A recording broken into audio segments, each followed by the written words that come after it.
Bonjour à tous, bienvenue sur la chaîne toujours proche des populations. Ravi de vous retrouver pour cette édition à la une de l'actualité de ce vendredi 23 février 2024. D'abord en Côte d'Ivoire, le portrait de la semaine s'intéresse à un vendeur de garba pas comme les autres, découverte dans quelques instants. À l'international, sa mission à la tête du Sénégal prend fin le 2 avril prochain. Le président Macky Sall laisse en suspens la date de la présidentielle. Merci pour votre fidélité. Jeune Ivoirien entrepreneur, Serge a le secret des semoules de manioc accompagné de poisson-thon, communément appelé garba. Il fait des gâteaux d'anniversaire avec de l'attiéké accompagné de poisson-thon. Ses clients sont impressionnés par son talent. Après l'obtention de son BTS en marketing, il essaie plusieurs activités avant de se lancer dans ce business qui est devenu aujourd'hui son activité phare. Quelle est donc sa particularité?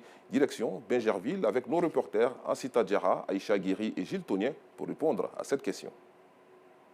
Dans la commune de Bingerville se trouve un vendeur de garba, plat à base de semoules de manioc accompagné de poisson-thon, pas comme les autres. Serge Armand ou encore Coach Thon, la trentaine révolue est spécialisée dans la vente d'attiéké sous forme de gâteaux d'anniversaire.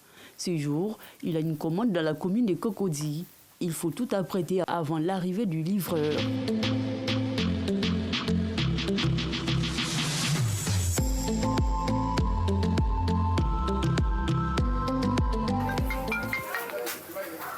Allô? Oui. Ouais, prenez la voie là, descendez tout droit. Vous descendez tout là-bas, puis vous prenez la voie, vous descendez tout droit jusqu'à ce qu'on se voit. Il a levé ma main, comme vous voyez. Quelques minutes après, tout est fin prêt. Clients, passants et livreurs sont tous impressionnés par le talent de Serge. C'est bien fait. Bon, c'est aujourd'hui seulement que c'est un colis qu'on a récupéré, mais sinon d'habitude, à l'agence, ça va, c'est des 5, c'est des 10. En tout cas, si les clients aiment, en tout cas, nous les livreurs aussi, on bénéficie plus, quoi. On a tellement négligé, c'est un truc en Côte d'Ivoire ici, bon, tu vois, c'est bon. Il fait ça, c'est chic, non? Faut goûter, tu vois, c'est zo. Pour attirer plus de clients, Serge s'est créé des pages sur les réseaux sociaux où il poste des vidéos de ses différentes commandes. Une idée qui lui réussit bien. Les internautes sont épatés par sa créativité.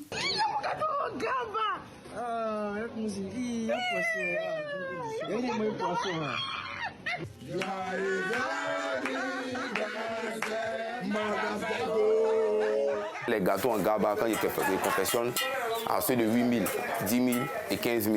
Maintenant, quand c'est des différents formats comme ceux de Côte d'Ivoire qui sont un peu difficiles à faire, je le fais à 20 000. Mais au moins 10 à 12 personnes peuvent manger. La clientèle de Serge ne se limite pas qu'aux personnes qui célèbrent leur anniversaire.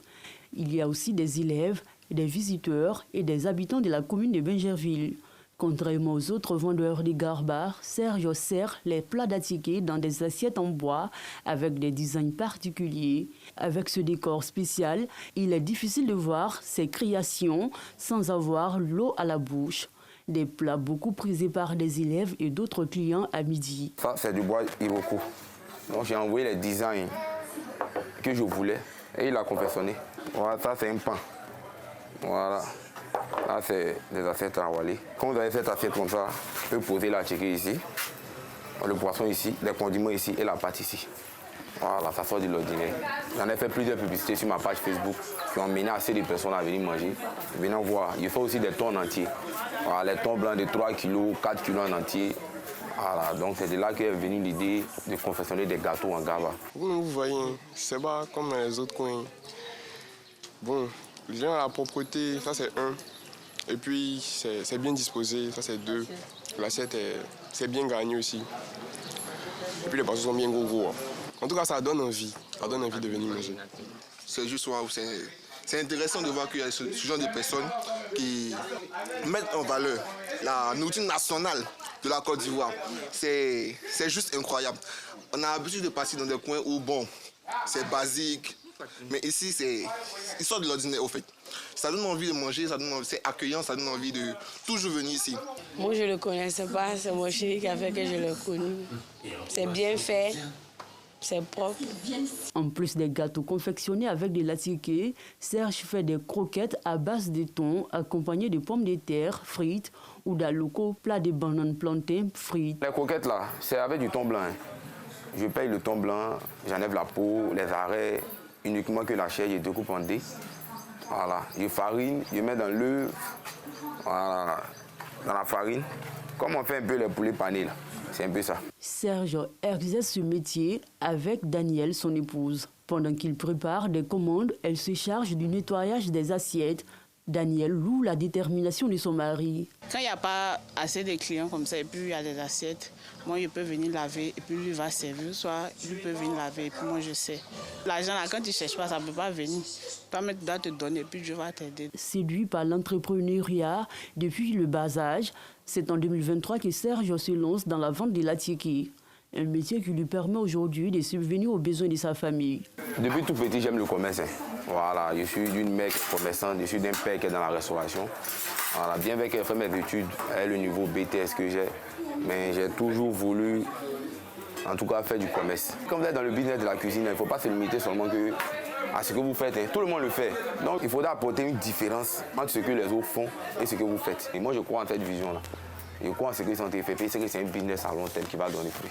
Ce que moi je souhaite actuellement, c'est de me faire connaître encore plus. Voilà, parce que je ne lance pas d'aide à quelqu'un, comme je dis toujours là. Ce business-là, il a été créé par moi-même. Avec mes petits moyens que j'ai eus, je suis venu debout le business. La créativité de Serge n'est pas un hasard. Il a hérité ce talent de son géniteur, un pâtissier. Là, c'est une moule, voilà, en cas de Côte d'Ivoire. Là, c'est une moule en fleurs. Voilà, ça c'est une moule en cœur. Je n'ai pas acheté les moules, je les ai pris directement chez mon père. Puis je les pâtissier. Voilà, donc c'est de là que m'est venue l'idée de faire les gâteaux en gaba. À sa descente, Serge rend visite à son père, l'homme qui n'a pas cessé de l'encourager dans son business. J'étais très heureux que mon fils suive un peu mes pas. Parce que moi aussi je suis dans le même domaine. Lui fait la ticket, moi je fais la pâtisserie en gâteau. Avant que j'ai vu son gâteau, j'ai beaucoup apprécié, j'ai apporté quelques corrections. Voilà, parce que nous sommes du métier, nous avons l'art dans la main. Et je pense qu'aujourd'hui, il a un certain niveau. Parce que moi, quand je vois ces publications, j'en suis fier. Serge Armand ou Cocheton entend être un modèle de réussite dont pourrait s'inspirer la jeunesse ivoirienne et africaine. En tout cas, bon appétit si vous êtes à table. Et puis, félicitations à Serge, vendeur de garba, un plat très prisé par les populations, un jeune homme fier de son métier. Et c'est l'occasion pour nous d'exhorter la jeunesse à l'auto-emploi. Autre sujet à présent, après la CAN 2023 de football, soldée par la victoire des éléphants de Côte d'Ivoire, Kandia Camara, maire de la commune d'Abobo, a rendu un vibrant hommage à tous les acteurs qui ont contribué à la réussite de la 34e édition de cette compétition en terre de Burnie. C'était à l'occasion d'une cérémonie de présentation de vœux le mardi dernier en présence de Yacouba Koulibaly et Assita Diarra. L'organisation de la 34e Coupe d'Afrique des Nations, placée sous le signe de l'hospitalité, a marqué plus d'un.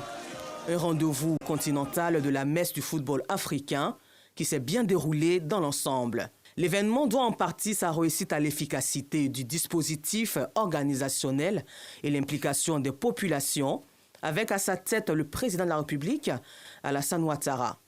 En témoigne la reconnaissance de Kandia Camara, première magistrate de la commune d'Abobo, à l'occasion d'une cérémonie de présentation de vœux de ses administrés. Bravo à nos valeureux pachydermes pour cette 3e étoile offerte à la Côte d'Ivoire. Je n'oublie pas l'encadrement technique. Surtout, je n'oublie pas le président de la FIF, M. Idriss Diallo, et tout son staff. La Côte d'Ivoire a placé cette canne-là à un niveau tel qu'aujourd'hui, c'est toute l'Afrique qui est honorée par l'organisation de la canne. Et cela grâce à son Excellence, M. Alassane Ouattara, et aux Ivoiriens. Cette canne a renforcé les liens entre les Ivoiriens, entre les Ivoiriennes. Cette canne a démontré effectivement que la Côte d'Ivoire, c'est véritablement le pays de l'hospitalité. Un élan de patriotisme des Ivoiriens autour de la réussite de la CAN 2023, salué ici. Les hommages, les honneurs reviennent au plus haut niveau à son Excellence, Monsieur le Président de la République. Nous saluons à juste valeur Madame le maire, Kandia Camara, pour ses exploits et pour son sens de développement. C'était une belle cérémonie.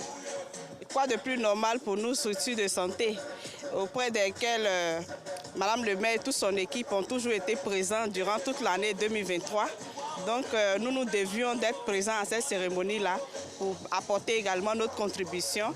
Nous souhaitons encore nos vœux les meilleurs à Madame le maire et à toute la municipalité. Notre pays continue de rayonner sur le plan national et international sous le leadership de notre président, son Excellence, M. Alassane Ouattara. Depuis un peu plus d'une dizaine d'années, nous ne pouvons qu'admirer la mise en œuvre et la réalisation de grandes infrastructures. Il a plu à notre Créateur de continuer de répandre ses grâces en cette nouvelle année.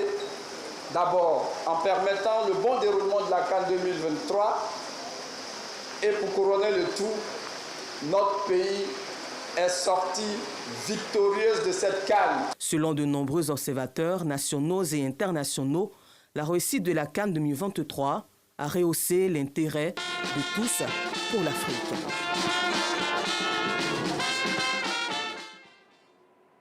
Un élément commenté plus tôt par Anicette Conan Blessing. Restons dans le nord d'Abidjan pour parler religion. Les fidèles et guides religieux des églises et des assemblées de Dieu de Côte d'Ivoire et de plusieurs autres pays du monde se sont rencontrés la semaine dernière au temple Bethsaïda de Yopougon à Nanuré pour le lancement de la 13e convention des églises et des assemblées de Dieu. Les détails avec Théodore Zouzou et Joël Gosset.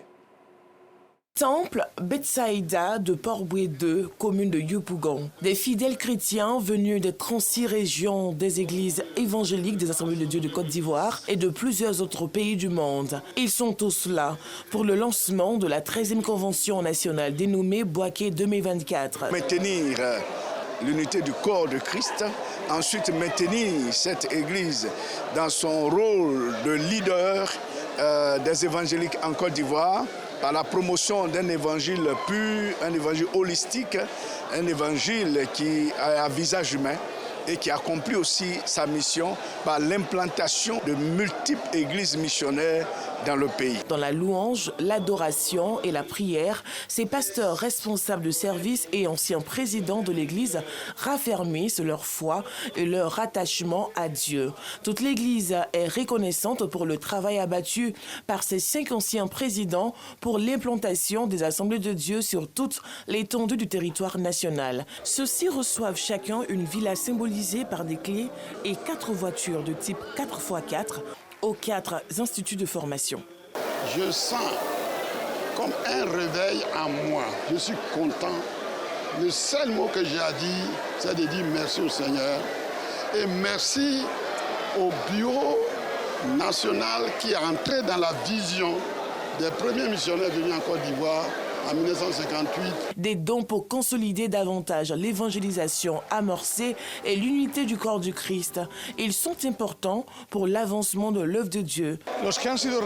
Ceux qui ont été récompensés ont vécu des situations difficiles. Et ce qu'ils ont produit comme travail est inestimable. Cela n'a pas de prix.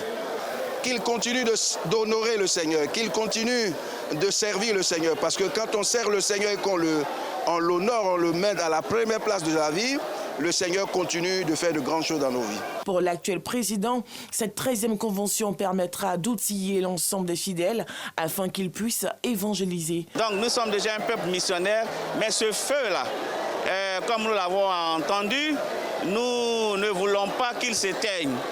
Chaque matin, il faut enlever la cendre qui se trouve là dans le foyer pour rallumer le feu. La 13e convention nationale se tiendra du 20 au 25 août 2024 au Stade de la Paix à Bouaké. Hors de chez nous, comme annoncé en titre au Sénégal, le président sortant a annoncé que son mandat à la tête du pays se terminerait comme prévu début avril prochain, sans préciser quand se tiendrait le prochain scrutin présidentiel, initialement prévu le 25 février 2024. Dans une interview diffusée en direct à la télévision nationale hier, Macky Sall a confirmé que son mandat ne serait pas prolongé au-delà du 2 avril prochain, sans fixer de nouvelles dates pour la présidentielle, une date très attendue par les Sénégalais. Restons dans la sous-région pour dire que Yakubu Gowon, le dernier fondateur de la CEDEAO, a appelé mercredi dernier à la levée des sanctions contre le Mali, le Niger et le Burkina Faso à l'approche d'un sommet de l'institution prévu ce samedi 24 février à Abuja. L'ex-président du Nigeria est intervenu pour sauver, selon lui, l'organisation ouest-africaine qui est actuellement secouée par plusieurs crises politiques depuis le départ des 3 États du Sahel. Il a imploré les 15 leaders actuels des pays membres de se réconcilier et de reconstruire la CEDEAO. CEDEAO ensemble. Fin de cette édition, merci de l'avoir suivi. Bon début d'après-midi sur RTI2.